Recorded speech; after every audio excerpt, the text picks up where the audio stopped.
Magandang araw po mga kalingap, may bagong update po tayo tungkol sa birthday ng isang beneficiaries ng kalingap at isa sa dumalo roon ay si Vincy. Bago ang lahat, pakisuportahan po ama ng kalingap na si Val Santos Matubang at Ate Edna Vlog at sa bumubuo ng kalingap team at sa channel ko para sa panibagong update. Ipinagdiwang ang kaarawan ng isang beneficiaries ng kalingap at kung mapapansin natin ay naroon si Vincy at ang iba pang kalingap angels.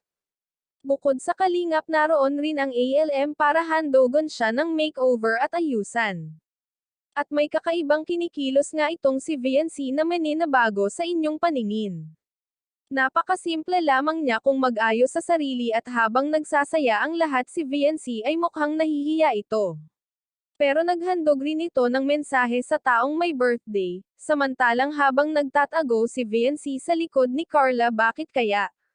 May nagawa ba ito? O sadyang nahihiya lamang ito? At hindi ito mapakali na para bang natatakot, nakakapagtaka na kung bakit hindi man lang ito nilapitan ni Edo at kinausap man lang, kung tutuusin walang pansinan sa kanila at may kanya-kanyang mundo bawat isa sa kanila. Maaaring may tampuhan ang EDSI o di kaya busy lang sila sa kanya-kanya nilang sarili. Nakapagtataka lamang na pilit isinisiksik ni VNC yung sarili niya sa likod na para bang ayaw magpakita sa mga tao, di man natin alam kung bakit o ano ang dahilan, subalit wala namang nangyaring masama sa kanya at palagi naman si VNC ginagabayan ng mga kalingap. Maaring boring lang siya sa araw na iyon, lahat ng tao may ugaling moody kaya hindi nyo ito masisisi sa kanya.